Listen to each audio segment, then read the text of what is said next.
اعوذ باللہ من الشیطان الرجیم بسم اللہ الرحمن الرحیم یا ایہا الذین آمنوا لا تکونوا کالذین کفروا وقالوا لإخوانهم إذا ضربوا في الأرض أو كانوا غزا لو كانوا عندنا ما ماتوا وما قتلوا ليجعل الله ذلك حسرة في قلوبهم والله يحيي ويميت والله بما تعملون بصير. سبحان الله.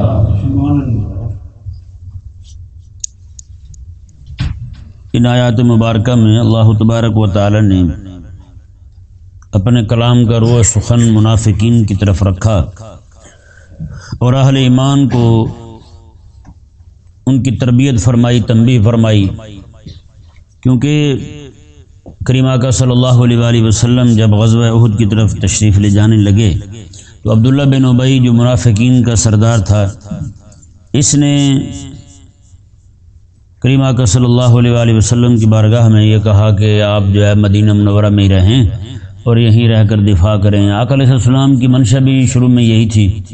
بعد میں جب نوجوان صحابہ جو ہیں انہوں نے کہا کہ مدینہ سے باہر جا کر لڑنا چاہیے تو آقا علیہ السلام کی رائے مبارکہ جو ہے وہ تبدیل ہوئی. اب یہ منافق جو ہے یہ یعنی کہ مدینہ سے شہر سے اس وقت پورا شہر جو اتنا ہی تھا جیسے مسجد نبوی شریف ہے آج، اتنا پورا شہر تھا مدینہ کا. باقی جو تھے سارے بستیاں کہلاتی تھی. قباء بھی پہلے بستی تھی، اوالی مدینہ، اور یہ سارے کے سارے علاقے جو تھے یہ ساری بستیاں کہلاتی تھی. تو کریم آقا صلی اللہ علیہ وآلہ وسلم جو ہیں وہاں سے مدینہ شریف سے باہر نکلے تو یہ کتنا سفر بنتا ہے، تھوڑا سا سفر ہے احد کا، یہ اتنا بھی ساتھ نہیں چلا، 300 بندوں کو لے کے واپس آ گیا. جی یہ بڑی غور کرنے والی بات ہے. آخر کیا وجہ تھی، کیا سبب تھا کہ یہ بندہ منافق بن گیا؟ کیونکہ یہ یعنی کہ خود اپنے تئیں بڑا زیرک تھا کہ آقا علیہ السلام کے مدینہ آنے سے پہلے سارے کے سارے اوس اور خزرج جو ہیں وہ متفق ہو چکے تھے کہ اسے اپنا رہنما مان لیا جائے، لیڈر اور حاکم مان لیا جائے اسے. بس اس کی تاج پوشی ہونی باقی تھی، باقی سب کا اتفاق ہو چکا تھا. سارے کے سارے اسے اپنا حاکم ماننے والے تھے اور اس کی تاج پوشی ہونے والی تھی کہ یہ ہمارا سردار ہے، جو فیصلہ اس کا ہوگا وہ ہمیں منظور ہوگا. اب ہوا یہ کہ اللہ تبارک و تعالی نے فضل فرمایا، ادھر آقا علیہ السلام مدینے میں تشریف لے آئے. سبحان اللہ. جی آقا علیہ السلام تشریف لائے تو اللہ تبارک و تعالی نے اسلام کی پہلی سلطنت جو ہے، اسلام کی پہلی حکومت، وہ یہیں سے اس کی ابتدا فرمائی. جی تو پھر اس کا جو خواب تھا وہ سارے کا سارا دھرا رہ گیا. اب اس ذلیل کی ہر موقع پر کوشش ہوتی تھی کہ کہیں نہ کہیں کوئی ایسا شوشہ چھوڑا جائے، ایسی تخریب کاری کی جائے کہ لوگوں کا، اہل مدینہ کا خاص طور پر اعتماد جو ہے وہ آقا علیہ السلام کی ذات سے ہٹ جائے اور مہاجرین سے ان کے دل جو ہے وہ متنفر ہو جائیں، تو پھر جو ہے وہ دوبارہ حالات سازگار ہوں تو میں پھر حاکم بن جاؤں. بھائی جی یہ شروع سے لے کر آخر تک اس کے ذہن میں یہی بات رہی. جیسے کریم آقا صلی اللہ علیہ وآلہ وسلم ایک دن تشریف لے گئے انصار میں سے ان کے قبیلے کی طرف. راستے میں آقا علیہ السلام نے دیکھا کہ عبداللہ بن ابی اور دوسرے لوگ جو ہیں وہاں بیٹھے ہوئے ہیں. بخاری شریف میں یہ حدیث شریف ہے، وہ سارے بیٹھے ہوئے ہیں. تو آقا علیہ السلام وہاں تشریف فرما ہوئے. آقا علیہ السلام نے کھڑے ہو کر کچھ باتیں ارشاد فرمائیں. سارے خاموشی کے ساتھ سن رہے ہیں. آقا علیہ السلام کے صحابہ بھی بیٹھے ہیں. تو یہ عبداللہ بن ابی جو ہے نا، یہ ذلیل نعوذ باللہ من ذالک آقا علیہ السلام کو کہنے لگا کہ آپ جو ہے نا یہ باتیں اپنے پاس ہی رکھا کریں، وہیں ٹھہرا کریں، جس کو سننی ہوں گی وہیں آ کے سنے گا. باتیں اچھی ہیں، آپ کی سننے والی ہیں، لیکن ہمیں جو ہے نا آپ ایسے آ کے ہماری مجلسوں میں آپ تنگ نہ کیا کریں. یہ رسول اللہ علیہ السلام کو کہنے لگا. عبداللہ بن ابی یعنی یہ بظاہر کلمہ پڑھ چکا تھا، مسلمان ہو چکا تھا، لیکن آقا علیہ السلام کو اس نے یہ بات کر دی. اب جب بھی اس نے یہ بات کی تو آقا علیہ السلام کے صحابہ کرام علیہ مردوان جو ہیں وہ آقا علیہ السلام کو کہنے لگے کہ حضور آپ کی باتیں بہت اچھی ہوتی ہیں، ہم سننا چاہتے ہیں، آپ کا جہاں جی چاہے آپ ہمیں باتیں سنائیں، ہم سننے کو تیار ہیں. آپ ہمیں کہیں کہ آپ کے ہاں آ کے ہم سنیں، ہم وہاں سنیں گے. آپ یہاں آ کے ہمیں سنانا چاہیں تو ہم یہاں بھی آپ کی باتیں سنیں. اچھا، آقا علیہ السلام کی سواری مبارکہ جو ہے جس پہ آقا علیہ السلام سوار تھے وہ بھی وہیں ساتھ ہی تھی، یعنی کہ یافور دراش گوشت کہہ لیں اسے، یافور ممکن نہیں کوئی اور ہو سواری، لیکن تھا وہ یہی. تو اس نے وہیں پہ اس نے آقا علیہ السلام کے بارے میں سواری کے بارے میں یہ کہا کہ ہمیں اس سے بدبو آ رہی ہے، اسے ذرا پرے کر دیں. تو آقا علیہ السلام کے صحابہ کرام علیہ مردوان جو ہیں اسی بات پر جلال میں آ گئے اور اتنا اسے مارا. بخاری شریف میں حدیث پاک ہے، الفاظ موجود ہیں، فرمایا کہ آقا علیہ السلام کے صحابہ نے ڈنڈے اور جوتے مارے اسے. اتنی لڑائی ہوئی اس کے ساتھ کہ ڈنڈے اور جوتے تک چل گئے کہ تو نے رسول اللہ علیہ السلام کی سواری کے بارے میں ایسی بات کیوں کی ہے. پھر آقا علیہ السلام کے صحابی وہیں کھڑے ہو کے وہ کہنے لگے اللہ کی قسم تو یہ کہہ رہا ہے کہ سواری کے پسینے سے بو آ رہی ہے. انہوں نے کہا آقا علیہ السلام کی سواری کا جو ہے نا پیشاب وہ تجھ سے زیادہ خوشبودار ہے. ہاں وہ تجھ سے زیادہ خوشبودار ہے. تو کیسی باتیں کرتا ہے رسول اللہ علیہ السلام کی سواری کے بارے میں. یہ بات آقا علیہ السلام کے صحابی نے کی. وہاں سے آقا علیہ السلام آگے چلے حضرت سعد بن عبادہ رضی اللہ تعالیٰ عنہ کے پاس تشریف لے گئے. انہیں جا کر آقا علیہ السلام نے عبداللہ بن ابی کی ساری بات بتائی، میں کس نے آج یہ بدتمیزی کی ہے. حضرت سعد بن عبادہ رضی اللہ تعالیٰ عنہ عرض گزار ہوئے، یہ بھی انصار میں سے ان کے سردار تھے. یہ عرض گزار ہوئے یا رسول اللہ صلی اللہ علیہ وسلم یہی وہ بندہ ہے جو آپ کے آنے سے پہلے اس کی تاج پوشی ہونے والی تھی، یہ حکمران بننے والا تھا ہمارا اوس اور خزرج کا متفقہ طور پر پورے مدینے میں. تو یہ آپ کے آنے کی وجہ سے اس کی ساری امیدوں پر پانی پھر گیا ہے، اس لیے اسے وہی تکلیف ہے اور کوئی تکلیف ہے ہی نہیں. اسے اس کے علاوہ کوئی تکلیف نہیں ہے. یعنی اسے جو خبط سوار ہے صرف لیڈری کا ہے اور کسی شے کا صرف لیڈری چاہتا ہے. یعنی کہ لیڈری بندے کو ایسا دماغ خراب کرتی ہے. پھر یہی لیڈری کا جو ہے نا وہ اسے جو خبط تھا وہی، یعنی کہ میں آپ کو صرف سمجھانے کے لیے ایک مثال سناتا ہوں. جنگل کے جانور جو ہے نا وہ سارے جمع ہو گئے. انہوں نے کہا جی یہاں پہ شیر کسی وقت ہی حملہ کر دیتا ہے، کوئی جانور کبھی آتا ہے حملہ کر دیتا ہے، تو ہم جو ہے نا اپنا کوئی چیئرمین مقرر کریں، اپنا لیڈر ہو تحریک کا تو وہ اپنا چیئرمین مقرر کریں تاکہ وہ معاملات جو ہے اپنے جا کے اس کے سامنے رکھے، اپنے مطالبات اپنے شیر کے سامنے رکھے، جانور کے سامنے رکھے. تو وہ بات جو ہے چلتے چلتے چوہے پہ آ کے منتج ہوئی. چوہے کو انہوں نے چیئرمین مقرر کر دیا. اب اس نے کہا یار کوئی نشانی ہونی چاہیے کوئی میری نشانی ہونی چاہیے جس سے میں پہچانا جاؤں گا کہ میں چیئرمین ہوں، کہ میری جیسی قوم کے اور بھی ہوتے ہیں، کوئی اور بھی کھڑا ہو کے میری جیسی آواز نکالنے لگ گیا تو پھر کیا ہوا. انہوں نے ایک ڈبہ پڑا تھا وہ پکڑ کے اس کو دھاگا باندھا اور اس کی دم کے ساتھ باندھ دیا، دھاگا باندھ دیا اس کی دم کے ساتھ. تو اس نے کہا بھی ٹھیک ہے اب بھاگتا پھر تم کسی کو کوئی دعویٰ نہیں کر سکے گا بھی تیرے علاوہ کوئی اور بھی چیئرمین ہے. بھائی اب دھاگا باندھ دیا اس کی دم کے ساتھ. اب کہیں سے بلی آ پڑی وہاں. اب بلی آئی نے سارے چوہے بل میں گھس گئے سوراخ میں. اب وہ بیچارہ پھنسا ہوا ہے. اس نے کہا یار تو اندر کیوں نہیں آتا. اس نے کہا میں تو آتا ہوں پر چیئرمینی نہیں آنے دیتی مجھے. یہ چیئرمینی جو ہے نا میری پوچھل کے ساتھ دم کے ساتھ یہ مجھے اندر نہیں آنے دیتی، ورنہ میں تو کب کا اندر آ جاتا، مجھے بھی خود ڈر لگ رہا ہے. تو یہ چیئرمینی کا خبط جس کو سوار ہو جائے نا جی، کریم آقا صلی اللہ علیہ وسلم کا فرمان عالی شان ہے.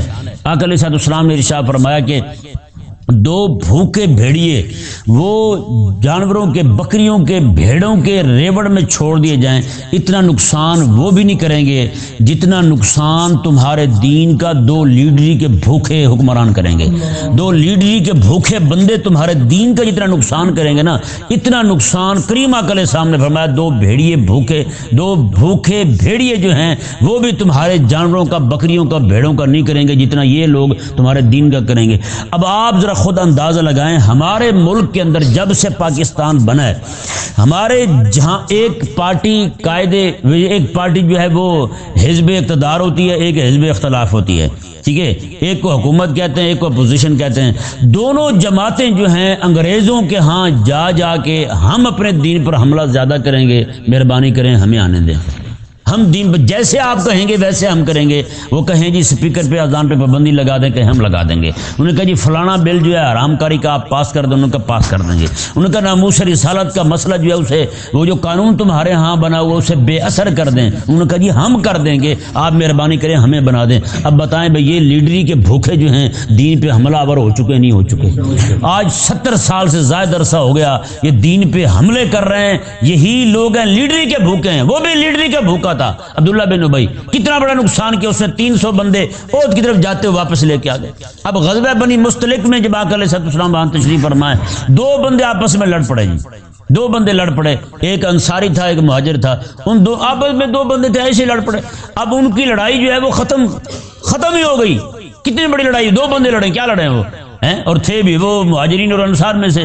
اب ہوا یہ کہ اس ذلیل نے اس کے بعد اتنا بڑا معاملہ اٹھایا کہ اس نے نعوذ باللہ من ذالک یہ کہہ دیا لَيُخْرِجَنَّ الْأَعَزُّ مِنْهَا الْأَذَلَّ، اس نے کہا مدینے جا کر اعز بڑی عزت والے لوگ جو ہیں نا دوسرے لوگوں کو نکال دیں گے، نعوذ باللہ من ذالک۔ وہ دوسرا لفظ جو ہے اس نے آقا علیہ السلام کے صحابہ کے لیے بولا تھا، ان کے لیے یعنی کوئی عزت ہی نہیں ہے ان کے لیے، یہ لفظ اس ذلیل نے وہاں کھڑے ہو کر بولا اور کریم آقا علیہ السلام کے صحابہ کرام علیہ رضوان کے بارے میں بولا، عبداللہ بن ابی منافق نے جی۔ اور پھر اسی نے وہیں کھڑے ہو کر یہ کہا تھا، اس نے کہا اپنے لوگوں کو جماعت دینی سب کو انصار کو مخاطب کر کے کہا، اس نے کہا میں تمہیں کہتا تھا نا اپنی جھوٹی روٹی ان کو نہ دیا کرو، اب یہ کھاتے ہیں اب تمہارے گلے پڑتے ہیں۔ یعنی یہ آقا علیہ السلام کے صحابی مہاجرین کے بارے میں اس نے یہ بکواس کی عبداللہ بن ابی نے، یعنی اتنا نقصان کرتا نا لیڈری کا بھوکا۔ عبداللہ بن ابی ذلیل جو ہے اس کے پیچھے اس کے دماغ میں صرف یہی چیز سوار تھی کہ کسی نہ کسی طریقے سے آقا علیہ السلام سے اعتماد اٹھ جائے مدینے والوں کا، اور دوبارہ جو ہے وہ مہاجرین سے اعتماد اٹھ جائے، مہاجرین سے متنفر ہو جائیں، دوبارہ پھر میں یہاں لیڈر بن جاؤں، حاکم بن جاؤں۔ تو اب یہ موقع جو ہے نا اس کے پاس، یعنی کہ بدر میں بھی یہی ہوا تھا، 14 صحابہ شہید ہوئے، 14 میں سے 8 صحابی جو ہیں مہاجرین ہیں انصار ہیں، اور 6 جو ہیں وہ مہاجرین میں سے ہیں۔ اور یہاں احد میں جو صحابہ شہید ہوئے ہیں ان میں زیادہ تعداد انصار کی تھی، باقی تھوڑی تعداد جو ہے وہ مہاجرین کی تھی۔ یہ اللہ تبارک و تعالیٰ کی مرضی اور منشا تھی کہ کتنے لوگوں نے کہاں شہید ہونا ہے، کس کس کے لیے اللہ تبارک و تعالیٰ نے غازی کا نام رکھا ہوا تھا، کس کس کے لیے شہید کا رکھا ہوا تھا۔ تو یہاں بھی زیادہ صحابہ جو ہیں وہ انصار میں سے شہید ہوئے، تھوڑے مہاجرین میں سے شہید ہوئے۔ تو اس کے پاس ایک یعنی کہ پروپیگنڈا کرنے کے لیے ایک موضوع ہاتھ آ گیا، اس نے جناب ہر طرف جہاں بھی جائے وہ یہی کہے، ہاں بھائی میں نے کہا تھا مدینے میں رہیں، میں نے کہا تھا مدینے سے باہر نہ جائیں، 70 بندے شہید ہو گئے، 70 بندے مارے گئے، کہا تھا میں نے کہ یہاں سے نہ جائیں، اس نے کہا میں نے پھر ناراضگی بھی دکھائی، 300 بندے بھی واپس لے آیا، پھر بھی چلے گئے۔ یعنی کہ یہ ذلیل رسول اللہ علیہ السلام کی ذات سے اعتماد ہٹانے کے لیے آقا علیہ السلام کی طرف جو توجہ تھی اہل مدینہ کی، آقا علیہ السلام کے صحابہ کی، اس سے دور کرنے کے لیے لوگوں میں جا کے پروپیگنڈے کرتا پھرتا ہے۔ صرف کیا وجہ تھی پیچھے؟ لیڈری کا شوق تھا۔ تو یہ حقیقت بات ہے، جب بندہ لیڈری کا شوق چڑھ جائے نا جس کو، آقا علیہ السلام نے پتہ کیا فرمایا؟ آقا علیہ السلام نے ارشاد فرمایا جو ہم سے حکومت طلب کرے ہم اسے دیتے نہیں ہیں۔ اللہ اکبر۔ ایک بندے نے آگے کہا نا، اس نے کہا مجھے فلانا علاقے کا حاکم بنا دے، میں نہیں بناتے جا۔ اور ایک طرف کسی کو کہا جا رہا ہے تو بن جاؤ، کہتا ہے میں نہیں بنتا، میں تو نے بننا ہے، تو نے بننا ہے۔ اب بتائیں بھائی، یعنی کہ اسلام میں حکومت اسی کو دی جاتی ہے جو مطالبہ نہ کرے، اور وہ بندہ جو مطالبہ کرے وہ اس اہل وہ نااہل قرار پاتا ہے حکومت کے لیے۔ یہ ذہن میں رہے بس۔ حضرت ابوبکر صدیق رضی اللہ تعالیٰ نے مطالبہ نہیں کیا، ہاتھ پکڑ کے حضرت ابوبکر صدیق کا حضرت عمر رضی اللہ تعالیٰ نے زبردستی بیعت شروع کی۔ کسی نے بھی مطالبہ نہیں کیا کہ مجھے بنایا جائے، ہاں جی، لیکن یہاں سر دیتے پھرتے ہیں مجھے بناؤ، اور جو جسے دیکھتے ہیں سامنے کوئی اسلامی ذہن کا بندہ اوپر آنے لگتا ہے تو اسے گولی مار دیتے ہیں، یہ ویسے اسے زہر کی گولی دے دیتے ہیں، پوڑی دے دیتے ہیں، ویسے اسے چلتا بناتے ہیں۔ یہ حال ہو گیا، آج تو اتنے بھوکے ہیں نعوذ باللہ من ذالک، انہیں سمجھ نہیں ہے۔ کریم آقا علیہ السلام نے ارشاد فرمایا جس بندے کو قاضی بنایا گیا، جج بنایا گیا، میں وہ تو ایسا ہے جیسے اسے الٹی چھری کے ساتھ ذبح کیا گیا۔ سیدھی چھری کے ساتھ جان جلدی نکل جاتی ہے، الٹی چھری کے ساتھ بندہ ذبح کرے 1.5 گھنٹہ لگ جائے اسے ذبح کرتے کرتے، ہے یا نہیں؟ تو کریم آقا علیہ السلام کیا فرماتے ہیں، یہاں آپ آج اشتہار دے دیں جناب جج کے لیے جگہ خالی ہے، 1900 بندے جمع ہو جائیں گے، مجھے بنائیں مجھے بنائیں مجھے بنائیں، ہے یا نہیں ایسا؟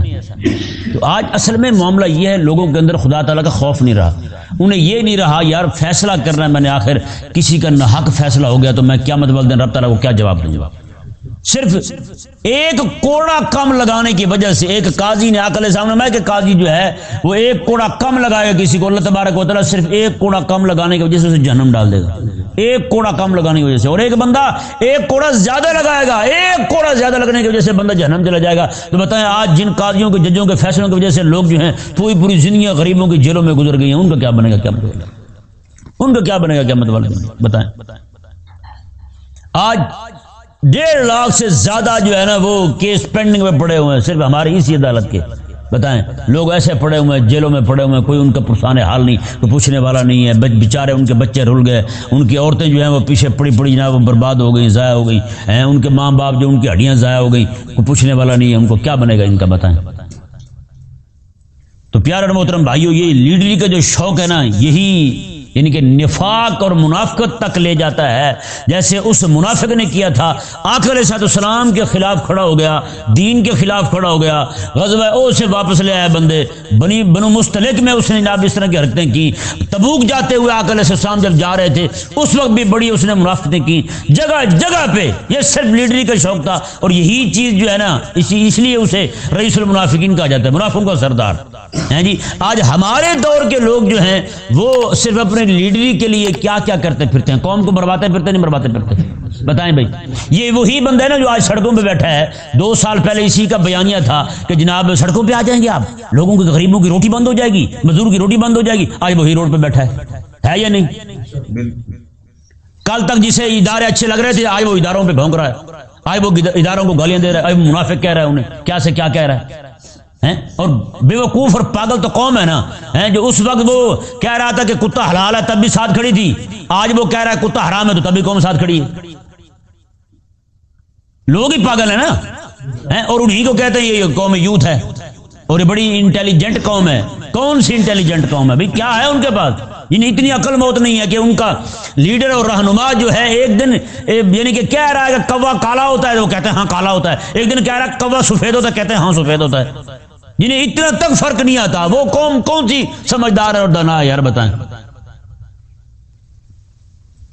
اللہ تبارک و تعالی نے اہل ایمان کو کیا ارشاد فرمایا جی دیکھیں, یا ایھا الذین آمنوا لا تکونوا کالذین کفروا, اے ایمان والو تم ان کافروں کی طرح نہ ہو جانا, ان کی طرح نہ ہو جانا جنہوں نے کفر کیا ہے.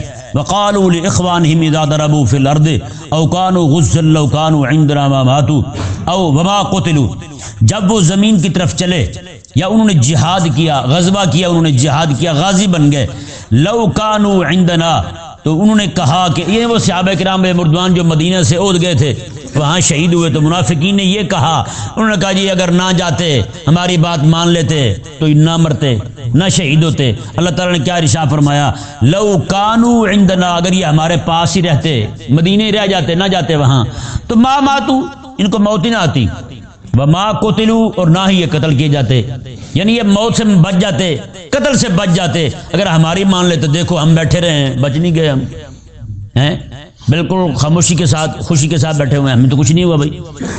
یہی گئے ہیں جا کے جناب انہوں نے یہ یعنی ہماری نہیں مانی, ہمارا انکار کیا ہے, رسول اللہ علیہ السلام کی بات مانی ہے. دیکھیں کیسے اعتماد ہٹا رہا ہے رسول اللہ علیہ السلام کی ذات سے, کہ ہماری مان لیتے تو نہ مرتے, رسول اللہ علیہ السلام کی مانی ہے مارے گئے.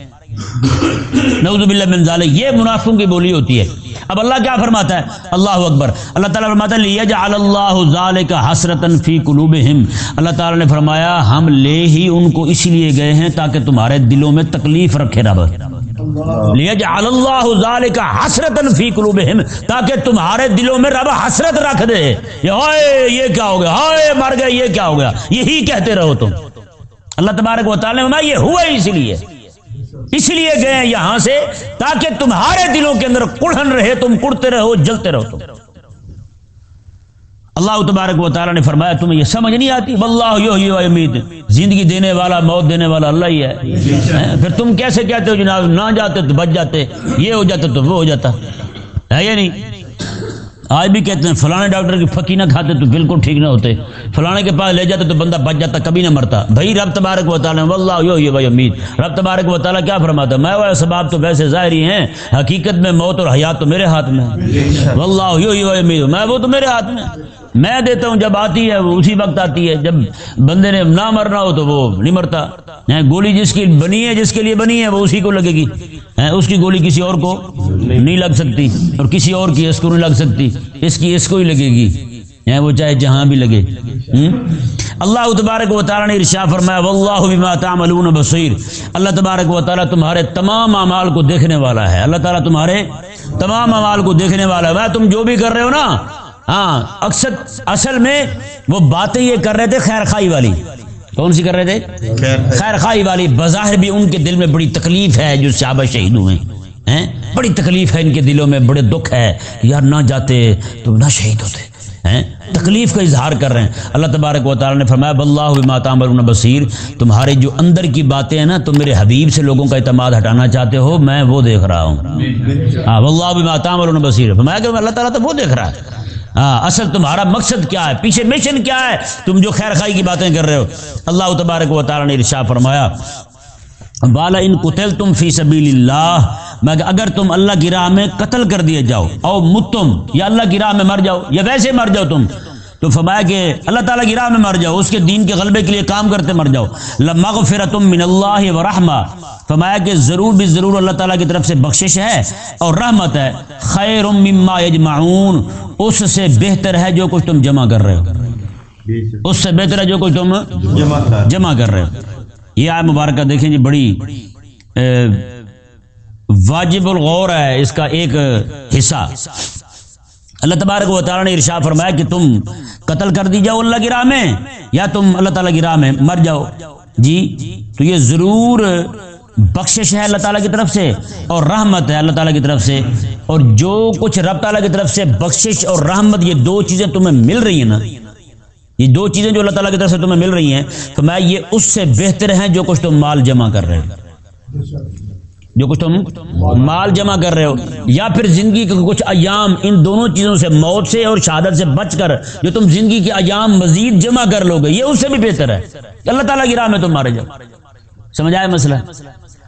اب بتائیں بھائی, یہاں اللہ تبارک و تعالیٰ نے ایک طرف جان کا ذکر کیا ہے, جان جائے تمہاری جہاد میں, قتل ہو جاؤ, قتل کا ذکر کیا ہے. دوسری طرف اللہ تعالیٰ نے مال کا ذکر کیا ہے کہ فرمایا کہ تمہارا جہاد میں شہید ہو جانا یہ اس مال جمع کرنے سے بہتر ہے جو تم اکٹھا کر رہے ہو.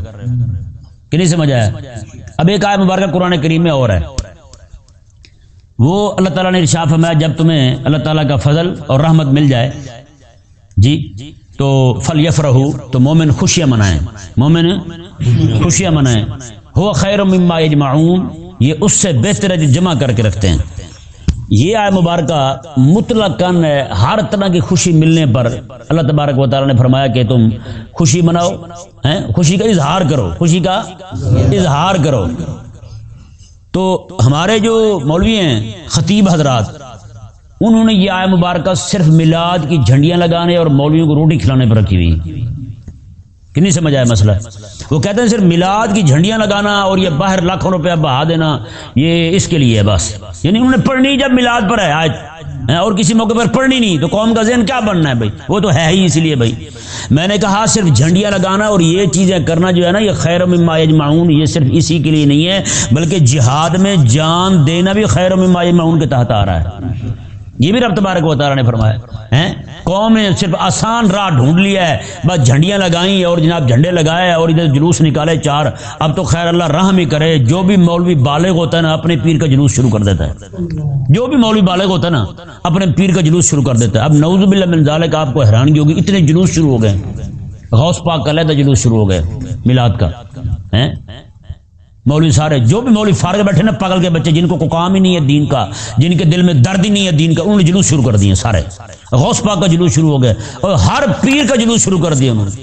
کہاں جائے بندہ یار بتائیں؟ یہ بھی انہی بدعات کے لیے رہ گئے, ہم اور کوئی کام نہیں کرنا ہم نے دین کی شریعت کا, یار دینی شریعت کا دفاع کا کوئی کام نہیں کرنا, یہی کام کرنے ہیں بس. کون سمجھائے یار ان کو؟ بڑا عرصہ پہلے کوئی مولوی جمع ہو کے میرے پاس آ گیا, کہنے لگے جی غوث پاک کے 11ویں کا جلوس شروع کرنا ہے تو آپ آئیں ساتھ. میں نے کہا دفعہ دور یار, میں نے کہا شرم کرو یار, کس طرف لگا رہے ہو قوم پوری کو تم؟ یعنی کہ صرف ایک دن مان لیا بزرگ کا بات ٹھیک ہے. غوث پاک رضی اللہ عنہ زندگی ساری اس طرح کا کوئی لچھن نہیں کیا آپ نے. غوث پاک رضی اللہ عنہ زندگی ساری کوئی کام نہیں کیا ایسا. آپ کا کام صرف یہی تھا, آپ مدرسے کے مولوی تھے, میں قسم خدا کے کہہ رہا ہوں, آپ مصلی پہ بیٹھ کے حضور کا دین پڑھانے والے تھے. یہ حضور غوث پاک رضی اللہ تعالیٰ عنہ, تم نے کیا کیا, کیا چہرہ دیا لوگوں کو غوث پاک کا یار. کہ وہ بھی جناب ایسے کڑے پہننے والے اور ملنگ قسم کے بندے تھے بس, اور کرامتوں کی دبیز غلاف چڑھا دیا تم نے غوث پاک رضی اللہ تعالیٰ کی شخصیت پر, سیرت پر. لوگوں کو پتہ ہی نہیں ہے کہ غوث پاک کون تھے.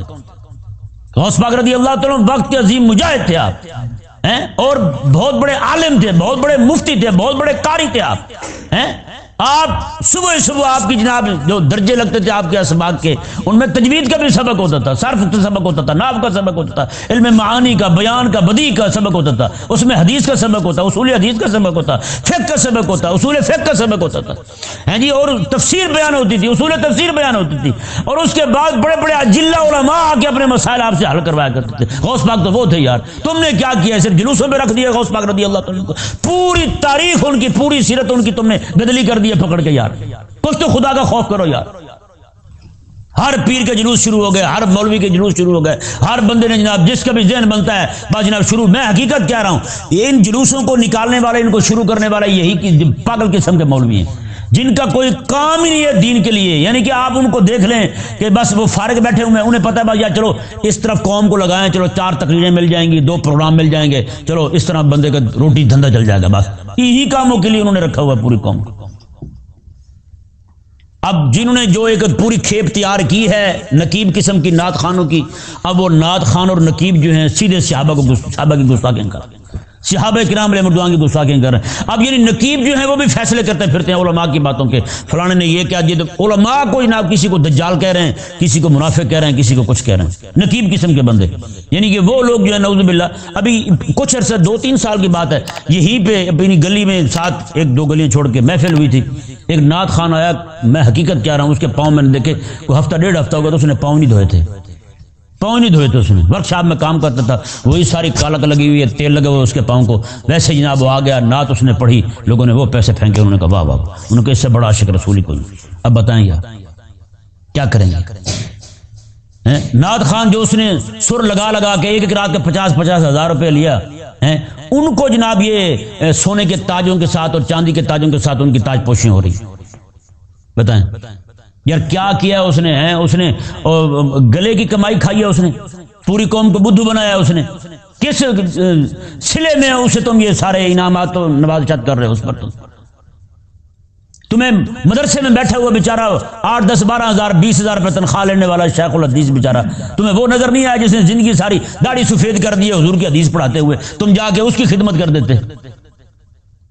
جو ایک رات کے 50-50 ہزار روپے لے اور 50-50 ہزار روپے اس کے اوپر سے ہو جائے، لاکھ روپے کی ایک رات کمائے، اسے تو تمہیں نظر آ گیا اس کی تاج پوشی کرنے۔ جو آقا علیہ السلام کی خدمت کر رہا ہے دین کی شریعت کی، اس کی خدمت تمہیں کیوں نظر نہ آئی یار؟ ہے یا نہیں؟ یہ ظلم کیا یا نہیں کیا ہم نے یار؟ بتائیں۔ ایک مدرس بیچارہ پورا مہینہ پڑھا کے اسے 20 ہزار ملے، اور یہ لپاڑے جاتے ہوئے جناب اتنے پیسے لے لیں، اور دین کے لیے ان کی خدمت صفر ہے، کچھ بھی نہیں ہے۔ یہ ہم نے خود خطا کی ہے، ہم نے خود ان کو آگے لگایا ہے۔ یہ حضرت حسان بن ثابت کی سنت ہے نعت پڑھنا۔ میں نے کہا حسان بن ثابت رضی اللہ تعالیٰ کی سنت یہ نہیں ہے جو یہ کر رہے ہیں۔ حسان بن ثابت رضی اللہ تعالیٰ کو آقا علیہ السلام نے جب بھی بلایا تھا گستاخوں کو جواب دینے کے لیے بلایا تھا۔ ہاں آقا علیہ السلام ممبر رکھا تھا آقا علیہ السلام کھڑا ہو کے تیری آواز اونچی جائے اور گستاخوں تک پہنچے، اس لیے آقا علیہ السلام نے حضرت حسان بن ثابت کو اپنے ممبر پر کھڑا کیا تھا، گستاخوں کو جواب دے رہے تھے۔ حضرت عائشہ پاک فرماتی ہیں آقا علیہ السلام نے ایک صحابی کو فرمایا آؤ یہ جواب دو ان گستاخوں کو، انہوں نے جواب دیا، آقا علیہ السلام مزہ نہیں آیا کوئی اور دے، کسی اور کو بلایا وہ آئے، تم جواب دو، انہوں نے جواب دیا، پھر حضرت حسان بن ثابت کو بلایا حضور نے، یہ جب آئے نا انہوں نے اپنی زبان باہر نکالی، حضرت عائشہ صدیقہ فرماتی ہیں قسم خدا کے مجھے ایسے لگا جیسے حضرت حسان بن ثابت کی زبان جو ہے نا وہ سانپ کی زبان ہے، ایسے سخت جلال میں حسان بن ثابت ہے۔ انہوں نے آتے ہی یہ کہا، انہوں نے کہا یا رسول اللہ باپ نے بپھرے ہوئے شیر کو بلا لیا ہے، اب میں چیر کے رکھ دوں گا ان کو جو بھی میرے آقا علیہ السلام کے بارے میں بات کرے گا۔ میں نے کہا یہ ہے آقا علیہ السلام کے نعت خان جنہوں نے آقا علیہ السلام کے گستاخوں کو جواب دیا، تو نے کیا کیا ہے؟ کیا سے کیا پتہ نہیں کیا بکتے پھرتے ہیں، اور کوئی پتہ نہیں لکھنے والا کون ہے، کوئی پتہ نہیں پڑھنے والا کون ہے، لکھنے والے بھی میراثی ہیں، رافضی قسم کے لوگ ہیں، آگے پڑھنے والے بھی وہی ہیں۔ تو بھائی خدا کے لیے یہاں پہ تم خیر مما یجمعون فلیفرحوا پڑھ کے سناتے ہو نا کہ خوش ہو جاؤ تم اللہ تعالیٰ کی نعمت مل گئی ہے، تو جو کچھ جمع کر کے رکھا سارا جھنڈیاں لگا دو تم بھائی، اربوں روپے کی جھنڈیاں لگا دی، اور کسی کو اب ایسے وقت میں جب کسی عالم دین کی خدمت کرنے والے کے پاس کتابیں خریدنے کے لیے پیسے نہ ہوں، وہاں پہ مولوی ہی کھڑا ہو کہے جھنڈیاں لگانے کا ثواب ہے، تمہیں یہ نظر آتا ہے جھنڈی لگانے کا ثواب ہے؟ یہ نظر نہیں آتا کہ عالم دین کو کتابیں لے کے دے دو یار؟ تمہیں یہ نظر نہیں آتا کہ عالم دین کو کس چیز کی ضرورت ہے وہ لے کے دے دو تم؟ عجیب قسم کے لوگ ہیں۔ اللہ تبارک و تعالیٰ سمجھ عطا فرمائے۔ میں حقیقت کہہ رہا ہوں، یہ پکڑے جائیں گے، میں حقیقت کہہ رہا ہوں، خدا کے بندو ذرا غور کرو ان باتوں پر۔ یہ ہم نے خود قوم کا منہج جو ہے تبدیل کیا ہے، پوری قوم کو اسی طرف لگا دیا ہے۔ اور آپ دیکھ لیں دین پر حملہ ہو پوری قوم باہر آتی ہے؟ باہر آتی قوم نہیں آتی۔ شریعت پر حملہ ہو جائے باہر آتے ہیں لوگ؟ بالکل نہیں آتے۔ صرف میلاد والے دن باہر آتے ہیں اور لاکھوں کروڑوں بندے باہر آ جاتے ہیں، پتہ چلتا ہے پورے پاکستان میں سوائے عاشق رسولوں کو کوئی ہے ہی نہیں، صرف عاشق رسول ہی رہتے ہیں یہاں۔ لیکن جب دین پہ حملہ ہو جائے تو باہر نہیں آتے، تو بتا دیتے ہیں ہمیں صرف نبی کے آنے کی خوشی ہے، نبی جس لیے آیا ہے ہمیں اس سے ناراضگی ہے۔ میں سچی کہہ رہا ہوں۔ اگر ان کو آقا علیہ السلام کے جو کچھ حضور، یار آقا علیہ السلام آئے کیوں ہیں؟ دین دینے کے لیے آئے نا، یا صرف حضور میلاد منوانے کے لیے آئے ہیں؟ میلاد منوانے کے لیے تو حضور نہیں آئے نا، کیسے میرا میلاد ہی مانو بس چھٹی بری ذمہ ہو گیا، تم چھوٹ گئے سارے۔ تو آقا علیہ السلام جس کے لیے آئے ہیں، آقا علیہ السلام عہد میں آقا علیہ السلام کے دندان مبارکہ شہید ہوئے، ابھی آپ سارا بیان سن رہے ہیں، دندان مبارکہ حضور کے شہید ہوئے، آقا علیہ السلام کے صحابہ شہید ہوئے، حضرت امیر حمزہ رضی اللہ تعالیٰ عنہ کا کلیجہ نکال کر کے چبایا گیا اتنا، اور ان کے پاس جب ان کی تدفین ہونے لگی حضرت امیر حمزہ رضی اللہ تعالیٰ عنہ کی کفن نہیں تھا پورا، کفن نہیں تھا پورا جناب۔ ایک طرف کرتے ہیں سر کی طرف کرتے ہیں تو پاؤں ننگے ہو جاتے ہیں، پاؤں کی طرف کرتے ہیں تو سر مبارک ننگا ہو جاتا ہے، ایک طرف کپڑا رکھا گیا دوسری طرف گھاس رکھا گیا، اس طرح تدفین ہوئی۔ تو بتائیں یہ سارا اسی لیے ہوا تھا کہ تم جناب چار مولوی جناب نعتیں پڑھ کے تقریریں کر کے لوگوں کو پیسے لوٹ کے اور نکل جاؤ، تم لوگوں کو واہ واہ واہ تم بخشے گئے ہو سارے، یہی باتیں کرنے کے لیے آقا علیہ السلام تشریف لائے تھے، انہی باتوں کے لیے آقا علیہ السلام نے یہ سارے جناب مارکوں میں آقا علیہ السلام تشریف لے گئے، پکڑ کے پوری قوم کا مزاج برباد کر دیا انہوں نے۔ جو بھی مولوی بڑا ہوتا ہے جلوس شروع کر دیں، فلاں پیر کا جلوس شروع کر دیں، فلاں پیر کا۔ آپ ہندوستان چلے جائیں آپ کو ختم ہی نہیں ہوں گے، کسی نہ کسی کے سندر نکل رہی ہوتی ہے وہاں، کسی نہ کسی کے سندر نکل رہی ہوتی ہے۔ وہ کہتے ہیں مریا لکھ دا جیندہ لکھ دا تے مریا سوا لکھ دا، ہاں جی۔ وہ پیر کو زندہ ہوتے اتنے پیسے نہیں جمع ہوتے جتنے مرے ہو جمع ہو جاتے ہیں، وہ کھا پچھلے رہے ہوتے ہیں۔ اللہ تبارک و تعالیٰ نے ارشاد فرمایا کاش کے مولوی ہمارے یہ بھی پڑھیں جیسے وہ پڑھتے ہیں نا جی، مال جمع کر کے رکھنا، حضور کے میلاد پر خرچ کر دینا جو ہے نا، یہ زیادہ ثواب ہے جمع کر کے رکھنے سے۔ میں نے کہا یہ جان جمع کر کے رکھنا نا، جان جمع کر کے رکھنا اس سے زیادہ ثواب ہے۔ اللہ فرما رہا ہے میرے حبیب کے دین کے غلبے کے لیے خرچ کر دینے، ہاں میرے حبیب کے دین کے غلبے کے لیے اپنی جان خرچ کر دو۔ یار جان دینے کی بات جب آئے نا، کم از کم خرچ تو کرو پہلے، جو کچھ یعنی کہ اپنا وقت دیں ہم دین کے لیے، خرچ کرنا یہ ہے، یہ بھی خرچ کرنا ہے، اپنا وقت دیں دین کے لیے، اور جتنا ہو سکتا ہے ہم کما رہے ہیں نا، چلو وقت نہیں دے سکتے کما رہے ہیں، اس پہ وقت خرچ ہو رہا ہے پیسے پہ، اپنا پیسہ دیں دین کے لیے، اپنا پیسہ دیں دین کے لیے، یہ بھی اپنا وقت دینا ہی ہے، اپنی جان دینی ہی ہے، کیونکہ جان کے خرچ کرنے سے پیسہ جمع ہوا ہے، وہ ہم دیں، وہ بھی جان دینا ہی ہے، تو کچھ نہ کچھ تو کریں نا ہم یار رسول اللہ علیہ وسلم کے دین کے غلبے کے لیے۔ تو رب تبارک و تعالی نے کیا ارشاد فرمایا، اللہ اکبر، فرمایا کہ وَلَئِن قُتِلْتُمْ فِي سَبِيلِ اللَّهِ أَوْ مُتُّمْ، میں کہ اگر تم مر جاؤ، قتل ہو جاؤ اللہ کی راہ میں، اور متم یا مر جاؤ، لَمَغْفِرَةٌ مِّنَ اللَّهِ وَرَحْمَةٌ، میں ضرور بخشش ہے اللہ تعالیٰ کی طرف سے اور رحمت ہے، خیر مما یجمعون، یہ بہتر ہے اس سے جو جمع کر کے رکھتے پھرتے ہیں۔ آگے اللہ تعالیٰ نے فرمایا وَلَئِن مُتُّمْ أَوْ قُتِلْتُمْ، فرمایا کہ یہ جو عبداللہ بن ابی منافق کہہ رہا تھا نا جی نہیں یہ ہماری بات مانتے تو نہ جاتے، نہ مرتے، نہ شہید ہوتے، اللہ تبارک و تعالیٰ نے ارشاد فرمایا جب تیرا وقت ہے نا پھر تو بھی نہ مرنا۔ بتائیں بھی کسی نے سنا کہ عبداللہ بن ابی زندہ ہے؟ مر گیا نا، اس کی ساری سائنس، ساری فکر، ساری آئیڈیالوجی، سارا کچھ گیا، ختم ہو گیا نا جی، کتنا زندہ رہا تھا وہ، ایسے فن خواہ بنا پھرتا تھا۔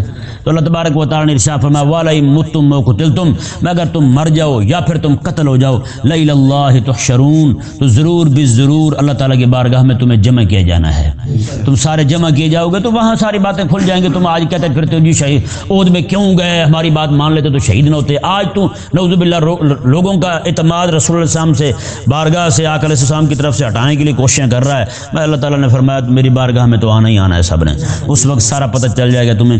اللہ تبارک و تعالیٰ سمجھنے کی توفیق عطا فرمائے۔